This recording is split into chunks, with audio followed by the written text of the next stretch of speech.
नमस्कार बच्चों। तो अभी हम लोग क्या कर रहे हैं कि हमारे यूपी बोर्ड का एग्जाम चल रहा है। 27 तारीख को मैथ का परीक्षा है। जो बच्चे बिल्कुल नहीं पढ़े उनके लिए हम बता रहे हैं कि अगर आप ये माध्य, माध्यक और बहुलक ये तीन चीजें अगर अच्छे से पढ़ लो तो आपका 7-8 नंबर कंफर्म हो जाएगा। चलिए, तो सबसे पहले हम लोग देख रहे हैं माध्य को। माध्य बराबर माध्य को हम लोग ये बात भी दर्शाते हैं। इसका फॉर्मूला होता है सिग्मा एफ एक्स बटा में यन। ठीक, यन जो है, यन के बदले अगर हम लोग चाहें तो सिग्मा एफ भी लिख सकते हैं। ठीक, तो ये होता क्या है? तो ये होता है पदों का योग, पदों का योगफल।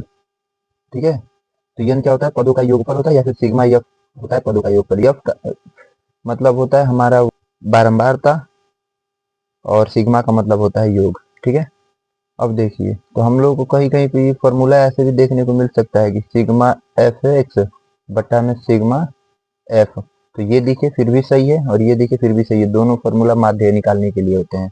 अभी हम आगे इसके बारे में विस्तार से बताएंगे, समझाएंगे कि कैसे एफ एक्स निकलेगा और कैसे यन निकलेगा या फिर कैसे सिग्मा एफ एक्स निकलेगा। अब आगे देखते हैं, अगला है हमारा माध्यक।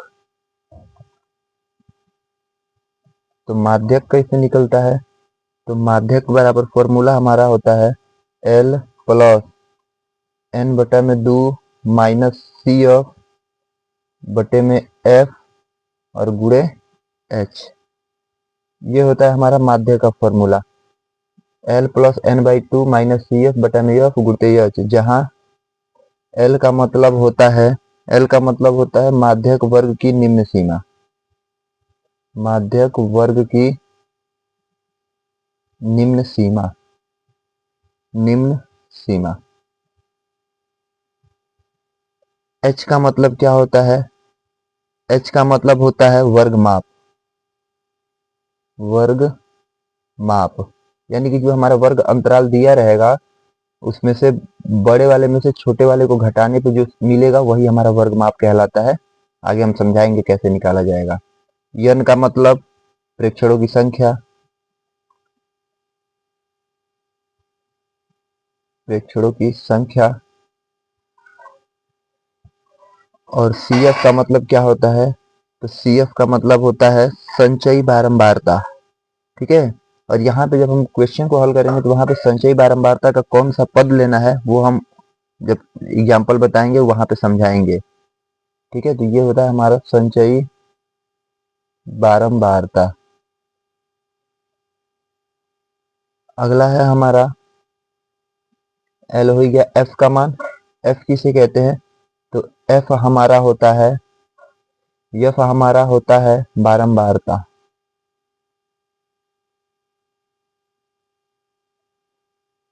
एफ होता है बारंबारता। ठीक है, इतना बस इसमें याद रखना है। अब अगला है हमारा बहुलक।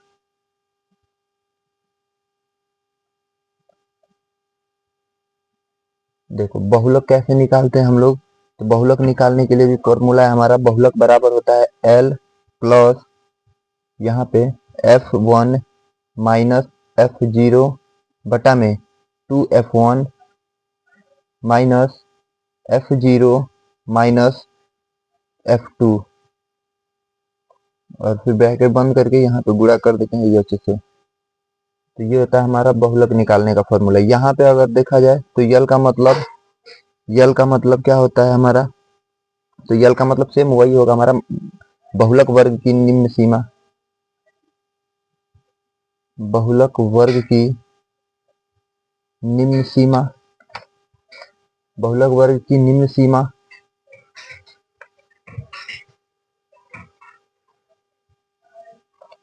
और यच का मतलब क्या होता है? यच का मतलब वर्ग अंतराल की माप, वर्ग माप है ना, वर्ग माप। फिर अगर देखा जाए F1 क्या होता है हमारा? तो F1 होता है बहुलक वर्ग की बारंबारता,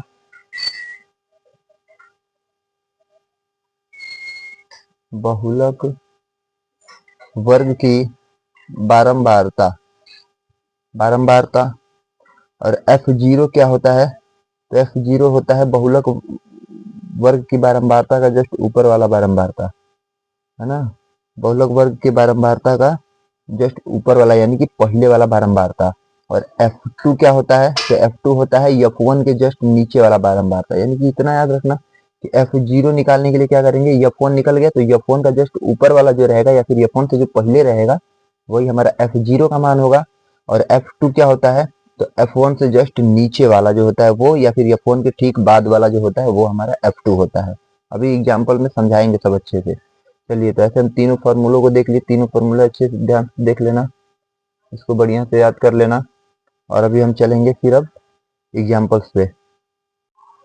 चलिए देखिए, अब यहाँ पे एक सवाल दिया हुआ है जिसमें ये वर्ग अंतराल दिया है और यहाँ विद्यार्थियों की संख्या यानी कि यफ का मान दिया हुआ है। ठीक है, ये जो संख्या रहता है वही हमारा मान रहता है यफ का। ठीक है, यफ यानी कि बारंबारता रहता है और ये रहता है हमारा वर्ग अंतराल। अब देखिए ये दिया हुआ है, हमें बोला है माध्य निकालने के लिए। अब मान लीजिए हमें माध्य निकालना है इसका। माध्य निकालने के लिए क्या करेंगे, सबसे पहले हमारे पास वर्ग अंतराल है तो हमें क्या करना पड़ेगा, पहले पद निकालना होगा। ठीक है, यानी कि वर्ग चिन्ह निकालना होगा। तो चलिए वर्ग चिन्ह निकाल लेते हैं। वर्ग चिन्ह क्या होता है, यानी कि यक्स का मान कैसे निकालेंगे, तो देखिए इन दोनों को जोड़ करके और आधा कर दिया जाएगा। तो 25 में 10 जोड़ेंगे तो कितना होगा, 35। 35 का आधा कितना हो जाएगा, 17.5। तो 17.5। ठीक है, फिर उसी प्रकार से 25 और 40 कितना हो जाएगा, 65। 65 का आधा करोगे तो 32.5। तो 32.5 हो जाएगा। इसी प्रकार से हम सबको आधा कर लेंगे। ठीक है, आधा कर करके लिख लेंगे। तो आधा कर करके लिख लिया गया। देखिए इन दोनों को जोड़े आधा कर लिए, इन दोनों को जोड़े आधा करके लिख दिए, इन दोनों को जोड़े आधा करके लिख दिए, इनको भी जोड़ करके आधा करके लिख दिया गया, इन दोनों को जोड़ के आधा करके लिख दिया गया, इनको भी जोड़ के आधा करके लिख दिया गया है। आधा करने का मतलब कि जोड़ करके और 2 से डिवाइड कर दो, 2 से भाग दे दो। ठीक है, वही आधा होता है। हो गया। अब देखो ये हमारा यफ है यहाँ पे दिया हुआ, ये हमारा यक्स निकल गया, यानी कि वर्ग चिन्ह निकल गया, पद निकल गया। अब हम क्या करेंगे, f का x में गुणा करेंगे तो हमें fx मिलेगा। ठीक है, तो f में x का गुणा करेंगे तो क्या मिलेगा, हमें fx मिलेगा। तो चलिए गुणा कर लेते हैं। तो यहाँ 17.5 का 2 में गुणा करेंगे तो कितना हो जाएगा, 35 आ जाएगा। फिर इसी प्रकार से इसका गुणा करेंगे 97.5 आ जाएगा। फिर इसी प्रकार 7 का इसमें करेंगे तो आ जाएगा हमारा कितना, 332.5। अब इसी प्रकार से हम सबका गुणा कर करके लिख लेंगे। ठीक है, तो ये हो जाएगा हमारा 375, हम पहले से लिख करके रखे हुए हैं, 465, फिर ये हो जाएगा 555। ठीक है, तो ये हमारा गुणा हो गया। क्या किए हैं, इसका इसमें गुणा करके यहाँ लिखे, इसका इसमें गुणा करके यहाँ लिखे, इसका इसमें गुणा करके यहाँ, यानी कि यफ में यक्स का गुणा करके एफ एक्स बनाए हैं हम अपना। ठीक है, तो अब देखिए हमारा एफ है, एक्स मिल गया, निकाल लिया हम लोग। फिर यहाँ पे एफ एक्स निकाल लिया। अब हम क्या करेंगे, तो यहाँ पे हम अपना यन निकालेंगे। यन यन यानी कि पदों का योग। तो चलिए जितने भी पद हैं इन सबका योगफल निकाल लीजिए, कितना हो जाएगा। तो 3 2 5, 5 में 7 जोड़ लो, फिर 6 6 6 सबको जोड़ो, जोड़ने पे कितना आएगा, टोटल हमारा आएगा 30। तो यन का मान निकल गया हमारा 30। अब उसी प्रकार से यहाँ पे हम लोग क्या करेंगे, तो सिग्मा एफ एक्स निकालेंगे। ठीक है, सिग्मा एफ एक्स निकालेंगे यानी कि इन सबको जोड़ेंगे। तो इन सबको जोड़ेंगे तो कितना आएगा हमारा, तो हम पहले से जोड़ के रखे हुए हैं, आया है हमारा 1860। ठीक है, इतना आ रहा है सिग्मा एफ एक्स। तो देखिए हमें निकालना क्या था, माध्य। माध्य निकालने के लिए हम फॉर्मूला आगे बता चुके हैं कि माध्य बराबर क्या होता है, तो माध्य बराबर होता है हमारा सिग्मा एफ एक्स बटा में एन। हम बोले थे एन को हम लोग सिग्मा एफ भी बोल सकते हैं, तो हम लोग एन लेके चलेंगे। सिग्मा एफ एक्स बटा में एन होता है। तो चलिए, तो सिग्मा एफ एक्स यहाँ से निकल गया हमारा, कितना आ गया, तो 1860। और एन का मान कितना है, 30, तो बटे में 30। अब बस इससे इसमें डिवाइड कर दो, जितना आएगा वही हमारा फाइनल आंसर हो जाएगा। तो 0 से 0 कट गया, अब 3 से इसमें भाग दे दो, 3 6 18 और 3 दूनी 6, यानी कि 62 हमारा क्या हो जाएगा, आंसर हो जाएगा। तो हमारा माध्य जो होगा वो कितना आ गया, तो माध्य बराबर हमारा आ गया 62। ये हमारा फाइनल आंसर निकल गया। ठीक है, तो इस प्रकार से हम क्या करेंगे, माध्य निकालेंगे। ठीक है, अब चलते हैं हम लोग माध्य की ओर। चलिए, तो अगला अब हम लोग माध्य को समझ लेते हैं। हमसे पूछेगा कि माध्यक, ऐसे हमारा वर्ग अंतराल और बारंबारता दिया रहेगा, और हमसे पूछेगा माध्यक या फिर माध्यिका। अच्छा ध्यान दीजिएगा, माध्यक को माध्यिका भी बोला जा सकता है। ठीक है, तो माध्यिका बोले या फिर माध्यक बोले, बात एक ही है। दोनों में से कुछ भी बोलेगा, पूछेगा, हम वैसे ही निकालेंगे। कैसे निकालेंगे, अब ध्यान देखिएगा। सबसे पहले यहाँ पे दिया वर्ग अंतराल, यहाँ पे दिया है बारंबारता। तो हमें क्या करना होगा, इसमें हमें निकालना पड़ता है संचयी बारंबारता। ठीक है, तो संचयी बारंबारता कैसे निकालते हैं वो ध्यान दीजिए। संचयी बारंबारता निकालने के लिए, अब देखिए इसमें बच्चे बहुत ज्यादा कंफ्यूज होते हैं, तो ध्यान से सुनिएगा। क्या करेंगे हम लोग, सबसे पहले यहाँ पे क्या दिख रहा है, 4 दिख रहा है, इस 4 को सेम टू सेम यहाँ पे ऐसे लिख देंगे 4। अब क्या करेंगे, इस 4 में इस 7 को जोड़ेंगे और 7 को जोड़ के यहाँ पे लिख देंगे, तो 4 और 7 कितना हो जाएगा, 11। तो 11 का 11 लिख देंगे। उसी प्रकार से इस 11 में इस 18 को जोड़ेंगे और जोड़ के यहाँ पे लिख देंगे, कितना हो जाएगा, 29। उसी प्रकार से 29 में इस 11 को जोड़ देंगे, 29 में 11 को जोड़ेंगे तो कितना हो जाएगा, 40। अब उसी प्रकार से 40 में 6 को जोड़ेंगे, 40 में 6 को जोड़ेंगे तो कितना हो जाएगा, 46। 46 में 5 को जोड़ेंगे कितना हो जाएगा, 51। 4 को 4 ऐसे ही लिख देंगे, क्योंकि 4 से ऊपर कुछ नहीं है, 4 से ऊपर कुछ नहीं यानी कि 0 है, तो 0 में 4 जोड़ा गया होगा तो 4 का 4 ही हो गया होगा। अब 4 में 7 जोड़ा गया होगा तो 11 आ गया होगा, 11 में 18 जोड़ा गया होगा, ठीक है, तो 11 में 18 जोड़ेंगे तो हमारा 29 हो जाएगा, और 29 में 11 जोड़ेंगे तो 40 हो जाएगा, और 40 में फिर ये वाला 6 जोड़ेंगे 46 हो जाएगा, और 46 में ये वाला 5 जोड़ेंगे 51 हो जाएगा। अब एक बात और ध्यान देना, ये संचयी बारंबारता का जो अंतिम पद होता है, ये लास्ट वाला जो पद होता है, लास्ट पद, ये जो संचयी बारंबारता का लास्ट वाला पद होता है, यही हमारा टोटल बारंबारताओं का योग यानी कि यन का वैल्यू हो जाता है। यन का वैल्यू कितना हो जाएगा, यानी इन सबको जोड़ेंगे तो 51 ही आएगा, ये कंफर्म है। तो संचयी बारंबारता का आखिरी पद ही हमारा यन का मान होता है, ठीक है, यानी कि पदों का योगफल होता है, ये ध्यान दीजिएगा, प्रेक्षणों की संख्या होता है, ध्यान दीजिएगा। अब आगे जब हमसे यन निकल गया है तो हम लोग क्या करेंगे, सबसे पहले हम लोग यन बाई 2 निकालेंगे। तो क्या करेंगे हम लोग, यन बटा 2 निकालेंगे। अब ध्यान से देखिएगा, यन हमारा 51 है तो 51 और बटा में 2, जब 51 में 2 से भाग देंगे तो कितना आएगा, 51 में 2 से भाग देने पे आता है हमारा 25.5 यानी कि 25.5 आता है। तो अब हम लोग क्या करेंगे, 25.5 आया है तो 25.5 से थोड़ा सा बड़ा देखेंगे कि संचयी बारंबारता में वो कौन सी संख्या है जो 25.5 से थोड़ी सी ज्यादा है, थोड़ा सा बड़ा है। तो 25.5 से थोड़ा सा बड़ा हमारा 29 है ना, थोड़ा सा बड़ा कौन सा है, हमारा 29 है। तो 29 जो दिख रहा है हमारा, इसी के जस्ट सीध में, ध्यान से सुनिएगा, इससे थोड़ा सा बड़ा हमारा 29 है। अब 29 के सीध में जो हमारा बारंबारता है वही हमारा क्या हो जाता है, तो एफ होता है, यानी कि एफ का मान होता है। और इसी एफ के सीध में जो हमारा वर्ग अंतराल है, उसी वर्ग अंतराल को हम लोग बोलते हैं माध्यक वर्ग, ठीक है। तो ये हमारा माध्यक वर्ग हो गया। हम क्या बताए कि 25.5 कैसे निकला, तो यन का मान जो आया था, यानी इन सबका योगफल जितना आया था वही यन था, यन को जब आधा किए तो 25.5 आया।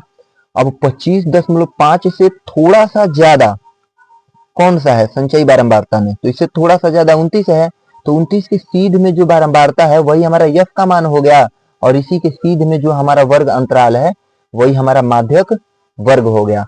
अब क्या करेंगे, अब एक बात और ध्यान दीजिएगा, इस 29 से ऊपर, जस्ट ऊपर 29 से ऊपर जो है हमारा संचयी बारंबारता, वो हमारा हो जाता है सी एफ, ठीक है, वही हमारा होता है सी एफ। अब ध्यान से सुनिएगा, अब यहाँ पे हम सब कुछ नोट कर रहे हैं पहले। अब देखिए, जैसे हम लोग ध्यान से देखें तो हमारे पास मिल चुका है क्या, यन बटा 2 मिल गया है, कितना आया है यन बटा 2 का मान, यन बटा 2 हमारा आया है 25.5, और हमें क्या मिल गया है, सी एफ मिल गया है, सी एफ का मान निकल गया कितना, 11, और हमको क्या मिल गया है, और हमको मिल गया है यन का मान, यन का मान कितना मिला है हमें, तो यन का मान 51। अच्छा वैसे यन का मान जरूरी नहीं था, यन बाई 2 हमें चाहिए, यन बाई 2 हमें मिल चुका है। आगे देखिए यफ का मान कितना है, तो यफ का मान हमें मिल गया है 18। अब ध्यान दीजिएगा, यहाँ से ये जो वर्ग अंतराल है, अब इसी में से हमें यल और यच निकालना है। तो देखिएगा यल क्या होता है, यल हम बताए थे कि लोवेस्ट पद है ना, यानी कि माध्यक वर्ग का कौन होता है, निम्न सीमा। तो माध्यक वर्ग में निम्न सीमा क्या है हमारा, 145 है, तो यल का मान हमारा 145 हो जाएगा यहाँ पे, ठीक है। और यच का मान कैसे निकाला जाता है, यहाँ पे निकाल दे रहे हैं। यच का मान कैसे निकलता है, तो हम बोले थे वर्ग माप, वर्ग सीमा, यानी कि बड़े वाले में से छोटे वाले को घटाएंगे, तो बड़े वाले में से छोटे वाले को घटा दो, कितना आएगा हमारा 5, तो यच का मान 5 हो जाएगा। अब बस यहाँ तक ये ठीक है। अब हम लोग चलते हैं अपना निकालते, जो हमसे पूछा है माध्यक पूछा था। चलिए माध्यक का फॉर्मूला बताइएगा क्या होता है। तो देखिए माध्यक बराबर हमारा फॉर्मूला होता है L प्लस n बटा में 2, ये n है, ठीक है, n बटा में 2 माइनस का CF और बटे में, इसको ब्रैकेट में बंद कर लीजिएगा, ठीक है, बटे में F होता है, बटे में F और गुणे H, यही होता है हमारा फॉर्मूला। अब चलिए सब कुछ वैल्यू रखिए यहाँ पे। तो यल का मान कितना निकाले हैं हम लोग, यल का मान निकाले हैं 145, तो 145 रख दिया जाएगा, ठीक है। फिर प्लस यहाँ पे ध्यान दो, अब n बटा 2, अब आपका मन करे तो आप लोग क्या करो, n का मान 51 रखो और बटा में 2 लिखो, और नहीं तो n बटा 2 पहले से हम लोग निकाल चुके हैं 25.5, यहाँ भी निकाल चुके थे 25.5, तो डायरेक्ट n बटा 2 का मान रख दो 25.5, और माइनस में CF रखना है, CF कितना है 11 है, तो CF का मान रख दीजिए 11। फिर बटा में F होता है, F का मान कितना निकला है हमारा, F का मान 18 है ना, तो F की जगह पे रख दिया जाएगा 18। फिर ब्रैकेट बंद करके यहाँ गुणे H का मान कितना है 5, तो यहाँ पे रख दिया जाएगा 5। अब आगे देखिए क्या होता है। अब यहाँ पे हम लोग क्या करेंगे, 145 के 145 लिखेंगे वैसे ही, फिर प्लस, अब यहाँ पे देखिए 25.5 में से 11 घटाइए, कितना हो जाएगा हमारा, तो ये हो जाएगा हमारा 14.5 और बटे में 18 और उसके बाद गुणे 5। अब आगे बढ़ाएंगे तो ये 145 के 145 लिख दीजिएगा, और यहाँ पे देखिए प्लस, इसका इसमें गुणा करेंगे तो 14.5 में 5 का गुणा करना है, तो चलिए 14.5 में ये 14 है, ठीक है, ये 14.5 में 5 का गुणा कीजिए, तब हमारा आएगा 5 5 25, 25 का 5 हासिल 2 और 14 5 70 71 72, यानी कि 72.5 अब आएगा, और बटे में 18 लिख दिया जाएगा। अब देखिए अब क्या करना है, तो ये 145 का 145 लिखिए, और क्या करेंगे हम लोग, अब 72.5 में 18 से भाग दे दीजिए, और भाग देके यहाँ पे लिख दीजिए, और लिखने के बाद फिर जोड़ दीजिएगा, वही हमारा फाइनल आंसर हो जाएगा, ठीक है। यहाँ पे भाग देंगे तो कितना आएगा, और कितना आएगा लगभग में, तब इसको अब हम जोड़ेंगे तो कितना हो जाएगा, 145 में इसको जोड़ दो, कितना हो जाएगा 149 और 0.227। इसको अगर हम लोग चाहें तो 149.0 और ये 5 से ज्यादा है ना, तो इसको हटा करके इसमें 1 जोड़ देंगे तो ये 3 हो जाएगा, इतना हमारा फाइनल आंसर होगा। अब हम यहाँ पे लास्ट में क्या करेंगे, अपना लिख देंगे जो पूछा था उसका आंसर, माध्यक बराबर कितना 149.03, यही हमारा फाइनल आंसर हो जाएगा। चलिए तो अगला है, अब हम लोग देखेंगे इसमें बहुलक निकालना सीखेंगे, ठीक है। क्या सीखेंगे यहाँ पे हम लोग, लिख दे रहे हैं बहुलक। तो बहुलक के लिए हम फॉर्मूला बताए थे ना, बहुलक बराबर क्या होता है, बहुलक बराबर होता है L प्लस और ब्रैकेट में F1 माइनस F0 और बटा में 2F1 minus F0 minus F2, ठीक है, और फिर गुणे H, ये फॉर्मूला हम बताए थे। चलिए ठीक, अब आगे देखते हैं। तो यही वाला फॉर्मूला हम बहुलक में यूज करेंगे। अब देखिए हमारे पास दिया क्या क्या है, हमको दिया है वर्ग अंतराल और एगो दिया है बारंबारता। तो अब यहीं पे हमें ये सब पहले फाइंड करना होगा, कैसे हम लोग खोजेंगे इसको। अब देखिए ध्यान दीजिएगा, हम लोग क्या करते हैं, बहुलक निकालना बहुत आसान है। सबसे पहले हम लोग देखेंगे बारंबारता में सबसे बड़ी बारंबारता कौन सी है, तो हमें साफ दिख रहा है कि सबसे बड़ी बारंबारता 8 है। वार्ताओं में जो सबसे बड़ी बारंबारता होगी, सबसे बड़ी बारंबारता वही हमारा हो जाता है F1 का मान, ठीक है। सबसे बड़ी बारंबारता क्या हो जाएगी F1। अब देखिए इस F1 से जो ऊपर वाली बारंबारता है वो हमारा कहलाएगा F0, और इस F1 से नीचे वाली जो बारंबारता है वो हो जाएगी F2, ठीक है। तो इससे जस्ट ऊपर वाली F0 और इससे नीचे वाली F2, और सबसे बड़ी बारंबारता जो होगा वो F1। अब देखिए F1 के सीध में जो वर्ग अंतराल हमें दिख रहा है, F1 के बिल्कुल सीध में जो वर्ग अंतराल दिख रहा है वही हमारा कहलाएगा बहुलक वर्ग। ये हमारा हो गया बहुलक वर्ग, ठीक है। यहाँ से सब कुछ मिल चुका है। अब ध्यान दीजिएगा यहाँ पे, ये बहुलक वर्ग हो गया। यही पे ये जो छोटा वाला है वो हमारा L का मान होगा, है ना, यानी कि निम्न सीमा होगी, और 5 में से 3 को घटाएंगे तो 2, यानी कि H का मान हमारा 2 निकलेगा। चलिए तो सब कुछ निकाला जाए, पहले यहाँ पे नोट किया जाए। चलिए F1 का मान 8, F0 7, F2 2 और L का मान 3, H का मान 5 में से 3 घटाएंगे 2। अच्छा एक बात और ध्यान दीजिएगा, ये हो सकता है कि ऐसे हम खड़ा खड़ा रखे हैं तो ये सबसे बड़ी बारंबारता F1 होगी और इसके ऊपर वाले को F0 माने हैं।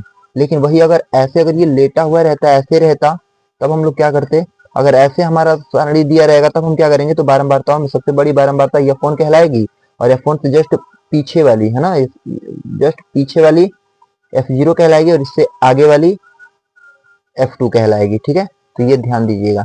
चलिए यहाँ पे अब ये सब कुछ निकल चुका है, तब हम लोग क्या करेंगे, बहुलक वाला फॉर्मूला लगाएंगे और इसको सॉल्व करेंगे। तो बहुलक का फॉर्मूला यहाँ पे हम नोट करा दिए हैं, अब यहाँ पे हम डायरेक्ट लिख रहे हैं। चलिए, तो बहुलक बराबर क्या होता है, L, तो L का मान कितना है 3, तो 3 रखेंगे, फिर ब्रैकेट के भीतर F1 का मान कितना है, F1 का मान है 8, तो 8 रखेंगे, फिर इसमें से माइनस F0 कितना 7, फिर बटा में 2F1, तो यहाँ पे लिखेंगे 2 गुणे F1 का मान 8, फिर माइनस F0 का मान 7 और माइनस F2 का मान 2, फिर ब्रैकेट बंद करके गुणे H का मान कितना है 2 है, तो 2 रख देंगे। अब देखिए आगे, ये 3 का 3 लिखिए। अब देखिए 8 में से 7 घटेगा तो 1 और बटा में 8 दूनी 16, 8 में 2 का गुणा करेंगे, 8 दूनी 16, और फिर ये भी देखो, ये 7 भी माइनस है और ये 2 भी माइनस है, तो माइनस का चिन्ह लगेगा, लेकिन ये 7 और 2 जुड़ के 9 हो जाएंगे, माइनस का 9, क्योंकि -7 और -2 -9 हो जाएगा, और फिर गुणे 2। अब आगे देखिएगा, ये 3 का 3 लिख दो, फिर यहाँ पे ब्रैकेट, अब देखो 1 का 1 और यहाँ पे 16 में से 9 घटेगा तो 16 में से 9 घटेगा तो कितना होगा 7, तो 7 और ये है हमारा गुणे 2, तो गुणे 2। यहाँ तक ठीक है, ठीक, ओके, यहाँ पे प्लस है ना, ये प्लस रहेगा, ठीक है, क्योंकि यल प्लस होता है तो ये प्लस में रहेगा। चलिए यहाँ पे 3, फिर ये प्लस है तो प्लस, अब यहाँ पे देखिए 1 बटा में 7 गुणे 2 का गुणा करेंगे 1 में, तो हो जाएगा 3 प्लस 2 बटा में 7। अब क्या करो, यहाँ पे अब मन करे तो इसके बटे में 1 लेकर के और एलसीएम लेके सॉल्व कीजिए, नहीं तो ये 3 का 3 लिखिए और यहाँ पे प्लस 2 में 7 से भाग दीजिए, और भाग देने के बाद जितना आएगा उसको इसमें जोड़ दीजिए, सिंपल। तो भाग देने पे कितना आएगा, भाग देने पे आएगा लगभग में 0.7 दूनी 14, हासिल हो जाएगा 6, 7 बटे 56, 7 बटे 56, है ना, तो 2.8 और फिर 6, 2.86 ये आएगा इतना। अब इसको इसमें जोड़ेंगे तो कितना हो जाएगा 3.286, ये हमारा हो जाएगा आंसर। तो हमारा बहुलक कितना आ गया, तो बहुलक बराबर हमारा हो जाएगा 3.286 और यही हमारा फाइनल आंसर हो जाएगा। तो इस प्रकार से हम लोग बहुलक, माध्य और माध्यिका निकाले हैं। ठीक है, चलिए एक बार और आप लोगों को दिखा दे रहे हैं अच्छे से कैसे निकाला गया है, तो ध्यान से सुनिएगा। यहाँ पे हम लोग निकाले थे अपना, पहले रुक जाइए, शुरू से दिखा रहे हैं। देखिए यहाँ पे हमारा क्या था, माध्य माध्यक बहुलक निकालना था। माध्य के लिए फॉर्मूला यहाँ पे बताया गया था, हम बोले थे कि यहाँ पे हम लोग सिग्मा एफ डी लिख सकते हैं एन के जगह पे। चलिए फिर यहाँ पे हमारा माध्यक था, माध्यक के लिए फॉर्मूला लिखवाया गया था, यहाँ पे ये सब कुछ बताया गया था आप लोगों को, ये बहुलक भी बता दिया गया था। फिर यहाँ